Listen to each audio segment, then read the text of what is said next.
My youngest experience of type 2 diabetes was with my great grandfather. I would visit my grandparents maybe 2 or 3 times a month with my family, and they had this spare room that was at the back of the house. And in that spare room was my grandfather's father, who would sit there bedridden the entire day. He had blankets over him, the curtains were closed, and there was this box TV mounted in the very top corner of the room where he would sit there and watch TV all day. The reason that he was laying there was because his legs were amputated, and he used to wear a pair of shades because part of his vision was deteriorated. And I remember being scared to talk to him and scared to see him because back then I was so young that I thought it was contagious. I wasn't sure what he had. And later on in life, I found out that he had something called type 2 diabetes from sugar. If we fast forward a bit to when I was a bit older, when I was a teenager, I'd found out that my best friend, who I've been friends with now for, I've been friends with my best friend who, he also gyms, he's also in the world of business, and he's also a godly man. I've been friends with him for probably 14 years, like two-thirds of my life.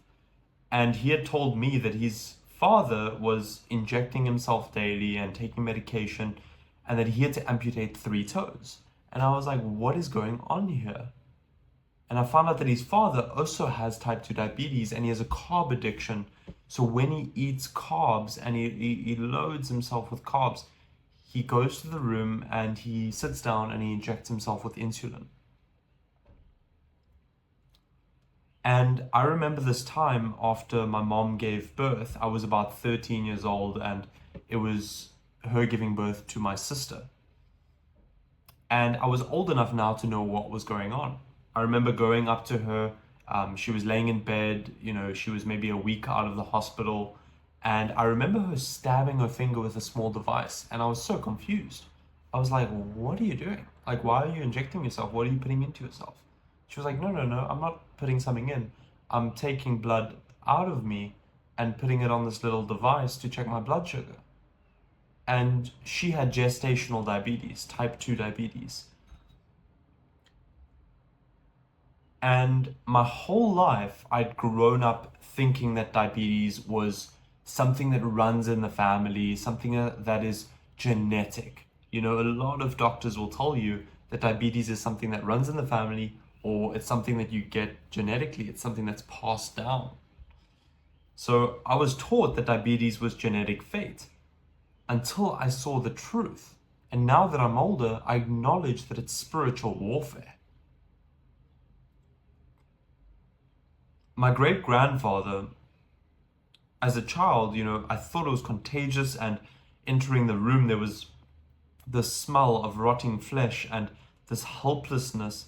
And doctors said it was genetics, but they never mentioned sugar addiction. My best friend's father, who was a slave to insulin, I watched him shoot insulin like a drug and still lose parts of his body because medication isn't curing him.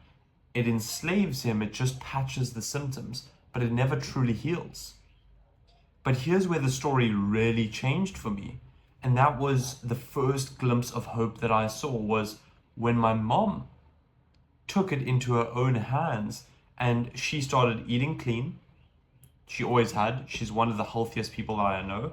She started eating salads. She started eating more chicken, fish, eggs. She would walk the dogs, take them to the park, take them to the beach.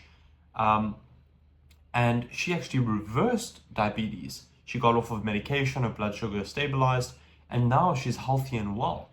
And this was a big realization for me because it opened my mind, and it taught me that diabetes is a choice. And that sent me into this entire wormhole, this whole whirlwind. My world turned upside down because I then asked, why would you choose to be amputated? Why would you choose to lose your vision? Why would you choose to cut off your toes? Why would you choose to inject yourself? Why would you choose to constantly have to go to the bathroom and take metformin and go for these checkups and feel awful? Because my mom showed me that it was possible to reverse. So therefore I realized that it was a choice. And even recently I spoke to one of my friends. We went for a hike in the forest. And on this hike I shared with him, I've been helping guys naturally reverse type 2 diabetes. And he was like, whoa, diabetes is reversible? And it's like, this is not common knowledge. And that blows my mind. So I dug deeper, and this is a picture of me. To the right is my best friend Nangamso, and Nangamso's dad unfortunately has type 2 diabetes and he battles with insulin. And that's a picture of me on a camping trip. I wasn't overweight, but I wasn't happy with my body, and I wasn't happy with my mind and the emotional swings that I had with being addicted to sugar. And I had always had a passion for psychology. So when I was about 16 years old and I started training at a home gym, because I think it was around COVID time.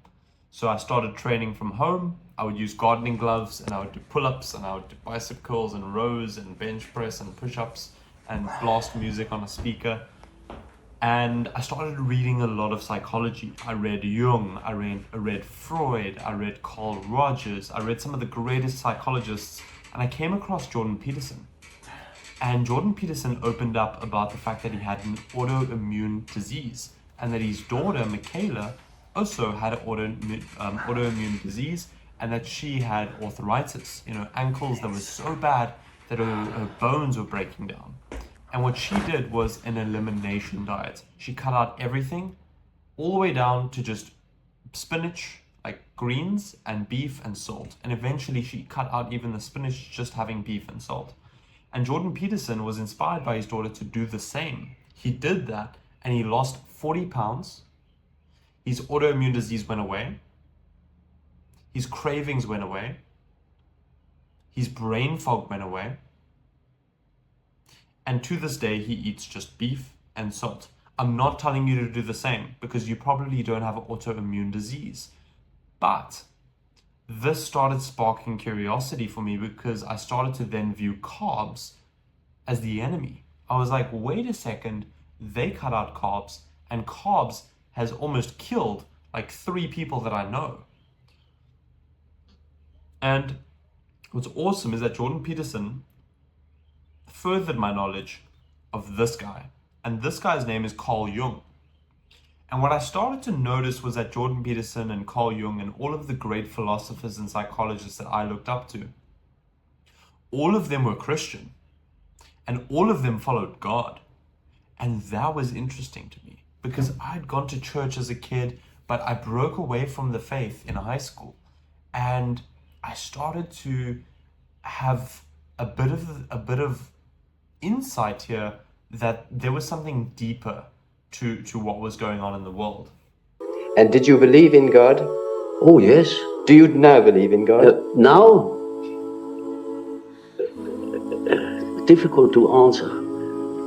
I know. I don't need to believe. I know.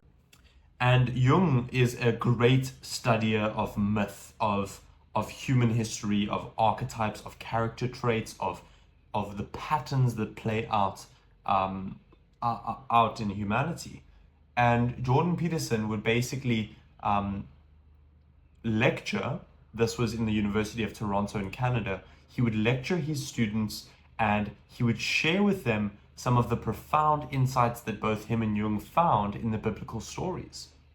He would share stories like Cain and Abel, or Jonah and the whale, or the story of Moses. And I started to resonate with some of the deep teachings and the stories that were being pulled out of these biblical texts that I was too stupid to understand as an atheist. And outside of Jordan Peterson, I started looking more at biblical foods and I started looking a bit more at biblical fasting. And I came across someone named Dr. Eric Berg.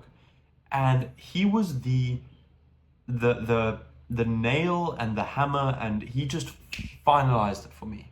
Okay, I'm just gonna quickly turn on the light because it is getting dark.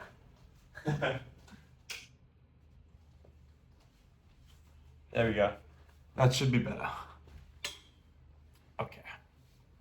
So, what I want to share is that I learned the science of fasting, but I wasn't really consistent until I learned that the UFC champion Georges St. Pierre was a huge, huge advocate for fasting.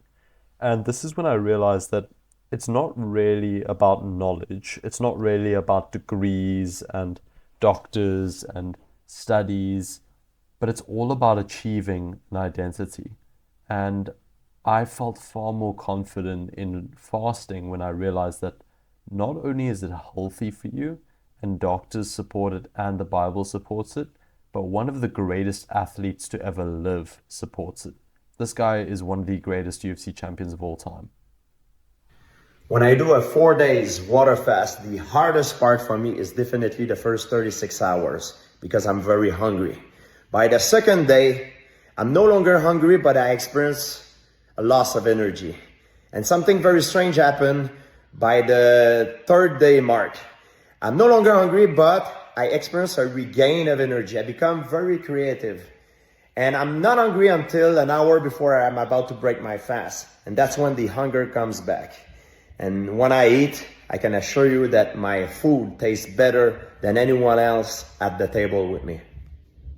I started understanding the faith component of biblical food and the faith component of biblical fasting, but Dr. Berg finalized the science component, showing that diabetes, its root cause is something called insulin resistance, which affects 88% of the US population. Most people who are obese have something called insulin resistance, which is when your body begins to become numb and it does not behave the same way when sugar enters your blood and it secretes insulin.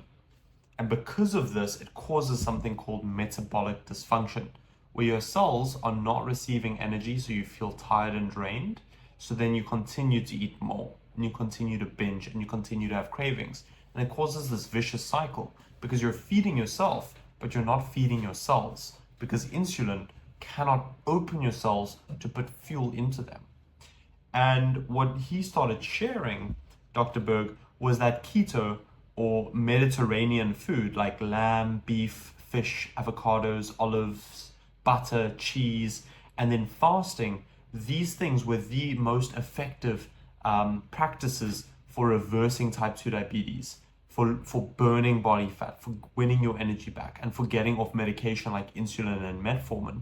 So I started to see that there was an overlap between Christianity and the Bible and Genesis and these Old Testament and New Testament stories, as well as science and hormones and nutrition.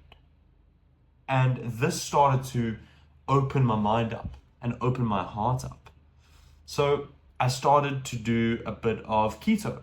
I moved from, counting my calories and if it fits your macros and starving myself and doing these crazy diets and hitting the gym hard but not seeing results. And I would always look forward to cheat days.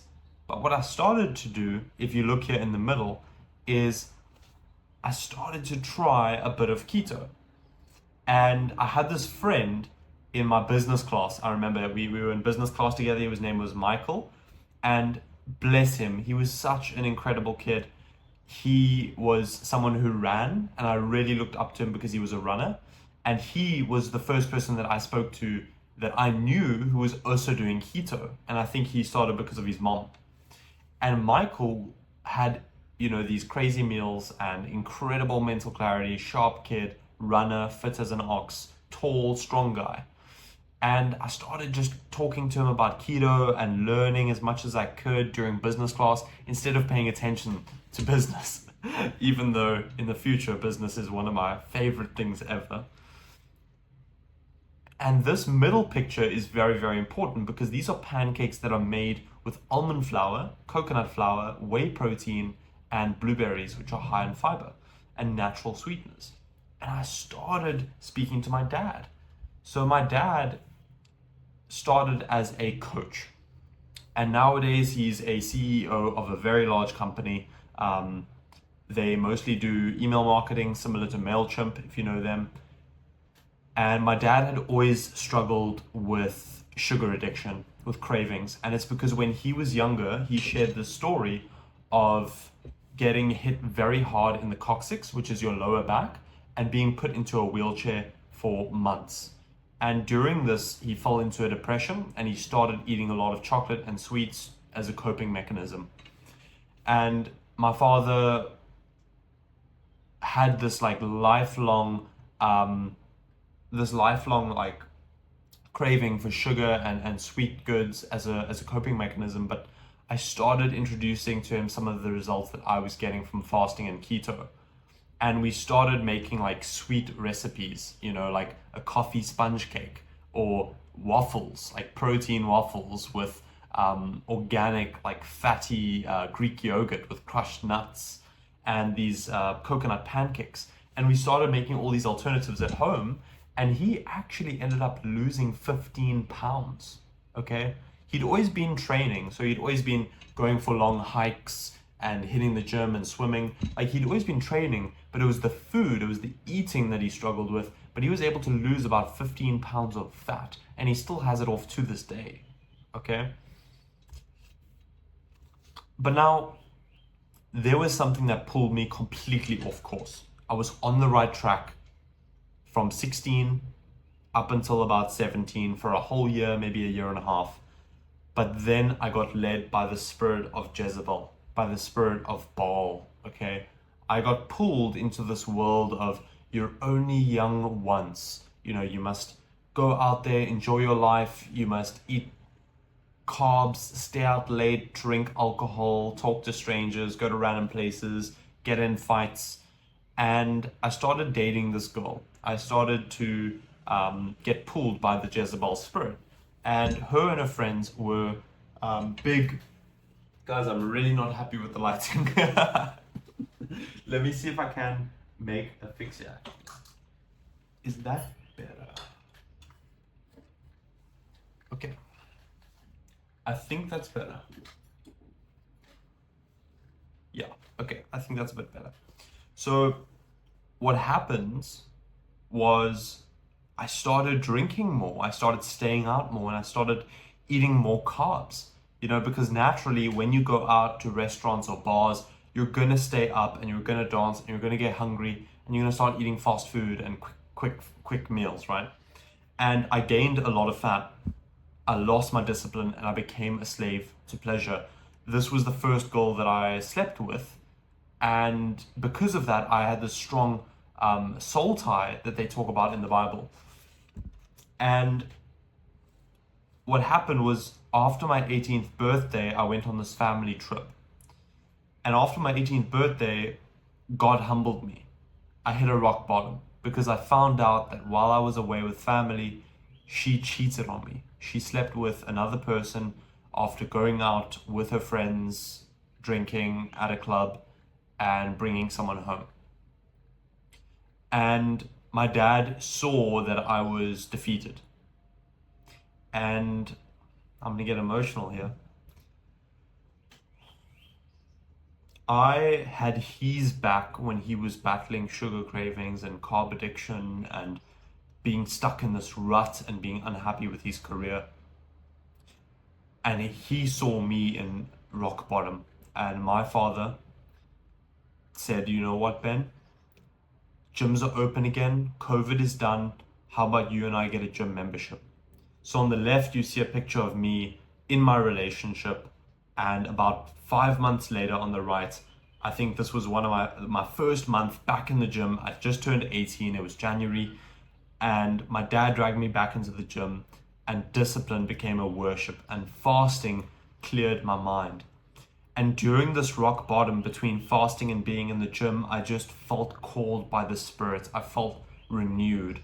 You know, in the New Testament, it talks about being renewed under Christ, and I started to feel this as a revelation, and I started to feel my spirit actually being connected to him for once. And this was me before being cheated on. You know, on the left, this is me working my first job. I was a waiter at a pizza place. It was an Italian restaurant. Incredible energy. That's my brother behind me. When we worked together at this restaurant, my older brother, he's about 3 years older, and we would be at this restaurant. We would eat carbs, we would eat pasta, pizza, sometimes drink with the staff. And on the right, this is me during my relationship. Just pay attention to how weak and how small and how skinny I am. And if you notice carefully, you can also see I have nail polish on my finger and a ring on my finger, and I didn't have any boundaries because this was my first relationship and I didn't have any boundaries. So whatever ideas her and her friends put forth, I would listen. I would be consumed by them. And this is exactly what I mean by the Jezebel spirit. If you think about the king, I think it's the king of Jericho, and how his gypsy wife, who was Jezebel, introduced all of these gypsy ideas and completely destroyed his kingdom. And it was only when Prophet Elijah came down from the mountains and Prophet Elijah said, wake up, wake up. And he was like, your God versus my God. And they put out this giant feast for Baal. Nothing happened. And eventually our God, Yahweh, he smote the feast, showing that he is the more powerful God. And this is where I was at. I was under the spell of Jezebel. But there was a miracle that through gym and through fasting, God set up for me. And the setback was a set up. And I'm so grateful for the fact that I was cheated on in hindsight.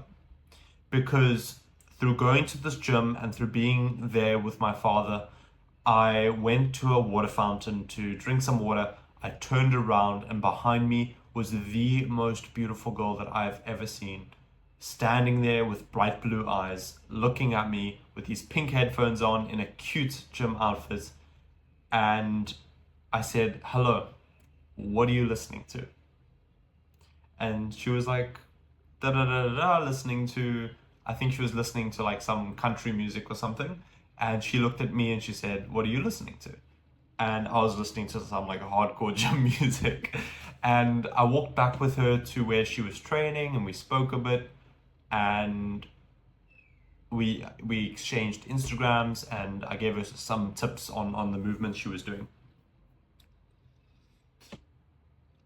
And if you take a look here, in the bottom left, that photo is her and I before going to a wedding together. It was one of her family members' weddings and we went together. On the right, that's her and I running our first race together. And I've actually got all of these like medals behind me, which are races that I've run with my girlfriend. And at the top is our first date. So if you look very carefully at this picture, I don't want to point her out, but she does have a broken collarbone. So originally we were gymming together and I stopped seeing her at the gym. She was thrown off of a horse into a fence. She broke her collarbone. She was out of the gym. And I messaged on Instagram. I said, hey, where are you? And she was like, explain the story. She was like, you're not going to believe me. And because of that, the only way to see her was to go out of the gym. So we went for our first lunch and we ended up devouring a platter of sushi. And I think it's beautiful because, you know, Jesus says that he's the fish and the first thing that we ate together was fish. I think that's just funny. Yeah, so that's a little bit of backstory. And yeah, it absolutely drops my jaw looking back on it. Like, because in the moment you struggle, you know, you struggle to follow God, you struggle to fully hear him out. And he's like, no, just keep going, just keep going. And you just have to trust it. You just have to have faith, you know? So this is after meeting my girlfriend. I put on size. I started I started elevating my mindset. I started elevating my faith. I got back into doing Muay Thai and martial arts. This is me warming up before a class, hitting some of the bag, just getting my shoulders nice and loose. And then this is me on the left, heavy, way stronger than I was over here. Okay, completely natural, eating keto and fasting and taking supplements and strengthening my faith. And this leads us more towards the modern day, where I decided I wanted to build a brand. I wanted to build a story around my journey, around my faith, and around metabolic health and around diabetes. And my mission right now with Mountains of Men is to help 10,000 men climb the mountain inside of their mind. And it's not just about reversing diabetes, it's about resurrecting dead husbands, dead fathers, and dead leaders. Because Big Pharma profits from sickness, but we profit from freedom. And the enemy is Satan. Satan is all about sugar, processed food, seed oils, sloth. Big Pharma, it pushes insulin and metformin and patching instead of God's cure. And weak men, they choose Netflix, they choose snacking, they choose video games, they choose porn, they choose all of these outs instead of fasting. And what I mean by fasting is not just fasting as in not eating. I mean by spiritually fasting as in cleansing your spirit, cleansing your mind, and being capable of receiving the Spirit and receiving the path. So the protocol is a biblical diet and training your temple. So what that diet looks like is lamb, beef, eggs, chicken, avocado, olives, organ meat, fasting, and ditching the modern poison. Enjoy foods like nuts, cheese, milk, like real foods that are all from the Mediterranean region, where where Jesus came from, where Paul came from, where Timothy came from, where King David came from, where King Solomon came from. And then temple training is to stop this softness that you carry on your body, but to lift heavy and to sprint and to suffer like Christ, like your heavenly Father in the flesh, like Christ suffered. Okay? To walk, to sprint, to lift, to train, to fight for your health. And this is something that I'm sick of seeing. I mean, even at my own church, I see this, where after service, sometimes they have a bed of flapjacks and cream and syrup prepared for everyone. And don't get me wrong, I'm not perfect. I've joined in like twice, okay? I've got pictures of me and my girlfriend stuffing our face with flapjacks. But I've had this conviction to go up to the church and say, hey guys, can we not just add a bit of protein in there? Can we not use a stevia sweetened maple syrup instead? Can we not just use almond or coconut flour instead of normal flour? And that's the thing, is like, I don't want your diet and your fasting and things to take away from you enjoying the things that you enjoy. You just need to be smarter around it. Like, instead of having a beer, have a non-alcoholic beer. Instead of having sugar, have a natural sweetener. There's all these adjustments that you can make if you are just led by the Spirit instead of led by self-destruction.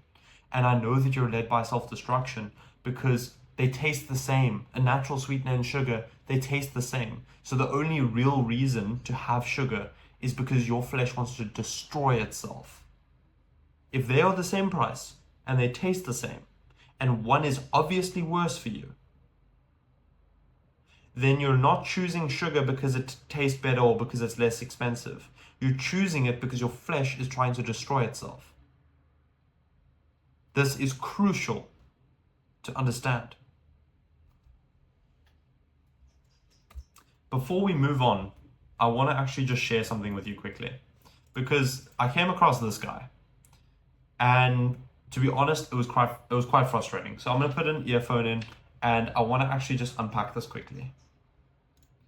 Is carnivore, keto, any fad diet, like, it's carbs that are making you fat. Oh, it's not fasting that's making you fat. Just think of, because you guys love anecdotal evidence, not like there's thousands of studies and you have to have an isolated amount of calories to make this study even be worth anything, because it's only consistent thing that you can track.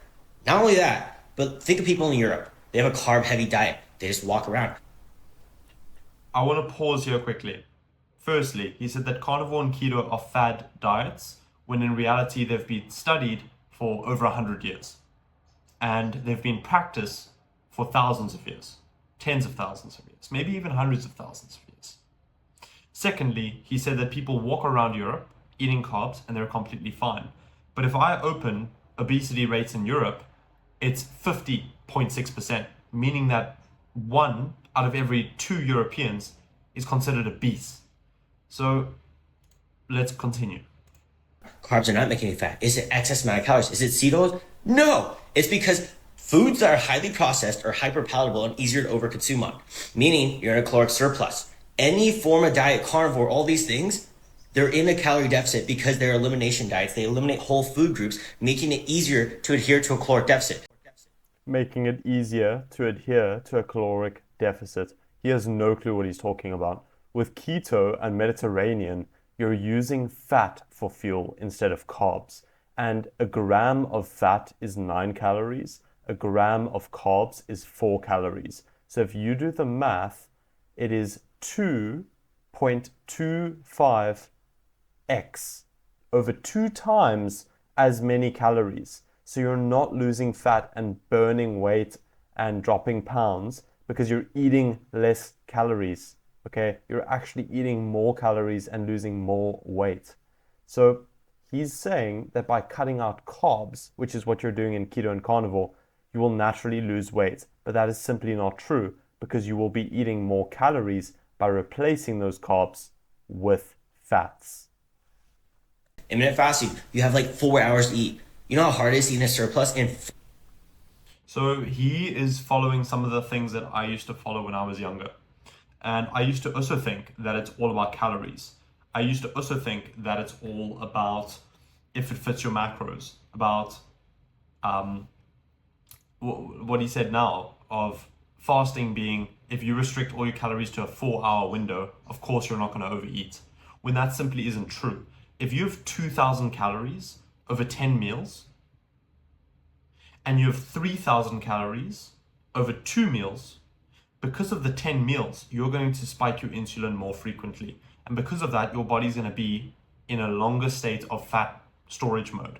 Whereas when you shrink that window, you're only giving your body a certain amount of time to spike insulin.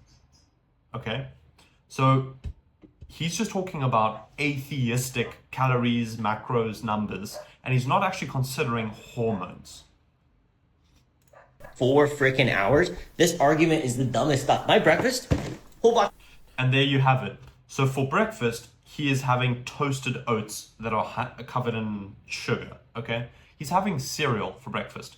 So this is clearly someone who is addicted to sugar, addicted to carbs. And look, I don't want to, this is a flaw that I have where, I've got a stake in my eye and I point out the splinter in his eye. I'm not perfect, okay? But I can tell you now that this guy who has got 186,000 followers, he is a fat loss coach. He helps people lose fat. He doesn't help people get off medication. He doesn't help people reverse diabetes. He doesn't help people win back their health, win back their metabolism, okay? So he knows how to help people lose fat by dropping their calories. But he doesn't know how to heal people using what's written in the gospel and what's written in the Old Testament, okay? Because as we can see, he's literally eating cereal for breakfast. Publix cereal. I'm not kidding, a whole box. I eat 3,400 to 3,600 calories every single day. This is what I look like at 205. Relatively lean. So relatively lean. Yes, he doesn't have much body fat. But is he healthy? That's a very different question. Because I know diabetics that are lean, but they still have diabetes because their metabolism is destroyed. Their cells are destroyed. Their insulin is destroyed. Their organs, like their pancreas, is destroyed. Year round, I have carbs. I just track my macros correctly, and it has so much freedom. I can eat whatever I want if it hits my calories and macros and I get my micronutrients through supplements or through food. Doesn't matter if it's coming from supplements or food. Your body doesn't know the difference. If your body sees amino acids, they don't. That's also not true. Your body does know the difference. If you have 1,000 calories of steak and 1,000 calories of cake, are those the same things? Absolutely not. And guys like Dr. Jason Fung have proved this. So let me close that one. Let's open this one. Obesity is like blaming spoons for making people fat. The entire anti-seed oil movement is bullshit. And I'm so tired of seeing people fall for it. Seed oils are just fats with calories. If you replace them with olive oil, butter, beef tallow, it would have the same caloric impact. People gain weight from too many calories.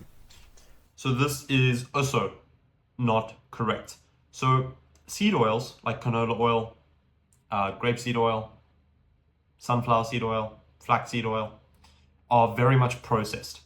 So if you search how seed oils are made, they actually use mechanical extraction and hexane extraction, which is chemicals, okay? I want you to search how seed oils are made and watch this video, how it's made, canola oil. It's a 5-minute video. And seed oils are associated with destroying the mitochondria, which, as we know, is the engine that is inside of your cell. And because it destroys that, it destroys your metabolism. And when it destroys your metabolism, it causes insulin resistance, which further means that you're more reliant on metformin and insulin. So once again, calories are not calories. And he's throwing stones at things like beef tallow, avocado oil, coconut oil, grass-fed butter. And these are all entirely biblical, healthy fats. Foods that are eaten in the Mediterranean region that are incredible for your energy and for your metabolism. So I very much disagree with this worldview.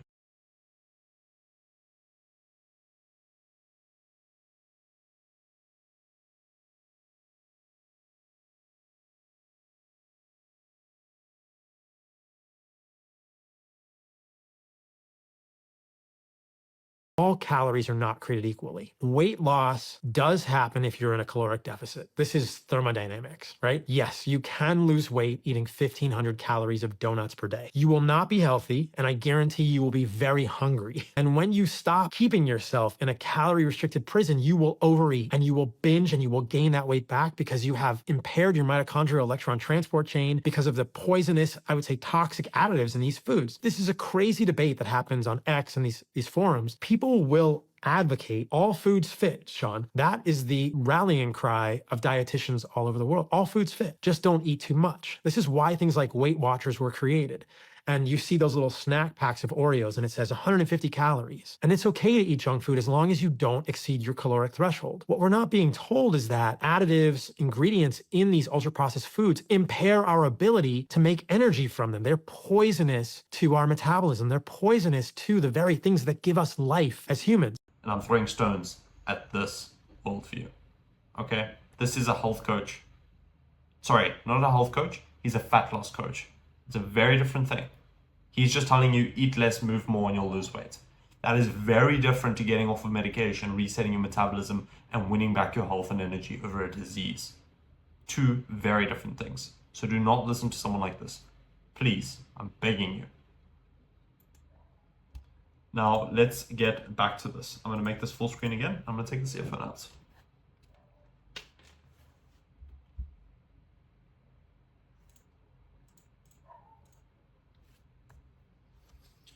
So, this is our Lord and Savior who has shown us the way.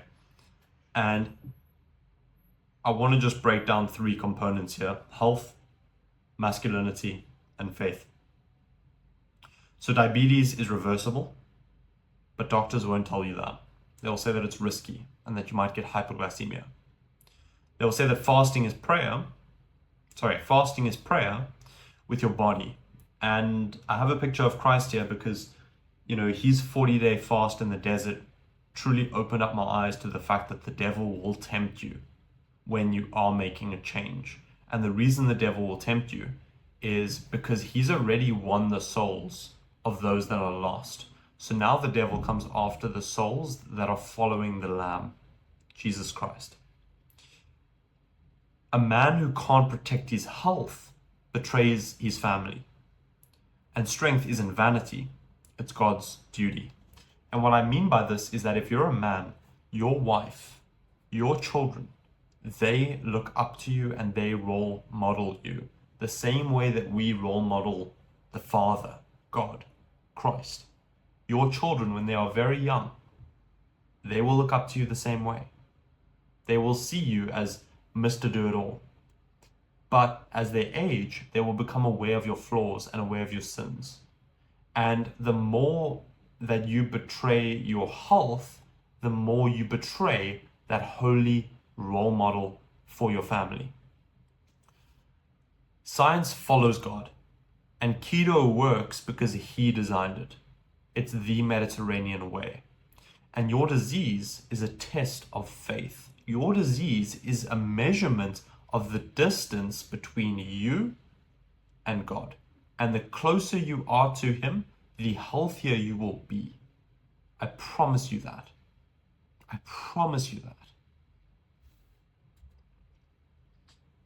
This path isn't for the lukewarm. You will be mocked for rejecting medication. And fasting will break your addictions. And most men can't handle the withdrawals. I've constantly made the analogy of Moses leading the Israelites out of the desert. There will be times where you want to turn back to your slavery.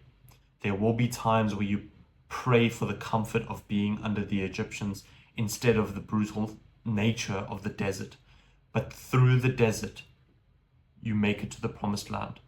And if I am to be your leader, if I am to be the one to show you who it is, if I am to be the one to show you that it's possible, I will play that role for you. I will lead you out of the slavery of ancient Egypt, across the desert of serpents and sun heat to the promised land, so that you can experience what health is like on the other side, what it's like to live with energy, what it's like to live without medication, what it's like to live with passion for your family, for your calling, for your assignment.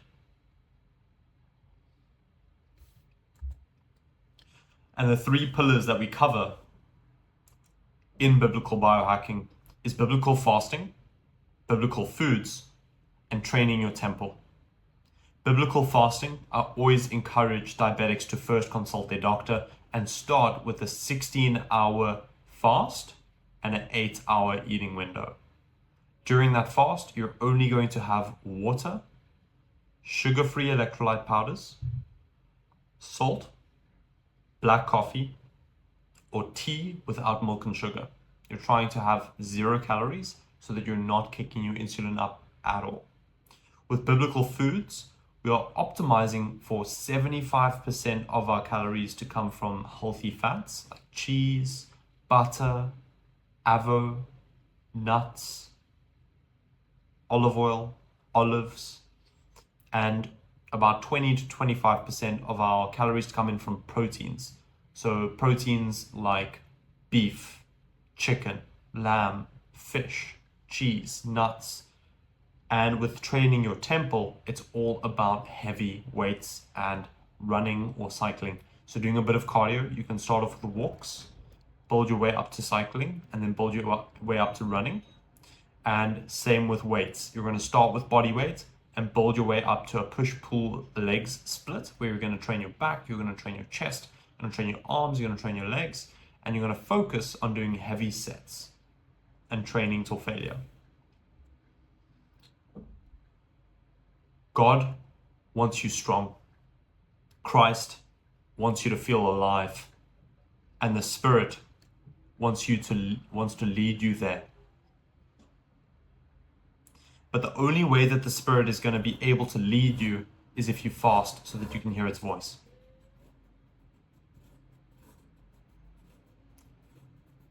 Thank you so much for making me a part of your day. I truly appreciate your time, and I bless your journey. I bless your empathy for hearing my story and my path. The mission is to help 10,000 Christian men who want to be like bears. They want to be strong, they want to eat fish, they want to eat berries, and they want to raise cubs, and they want to face the mountain. Instead of these skinny fat loss coaches who just want to count calories and have all these vanity metrics to show off in the gym. I want to raise bears who are Christian, who want to climb mountains, who are fierce, who eat good. Honey, berries, fish, beef, bison.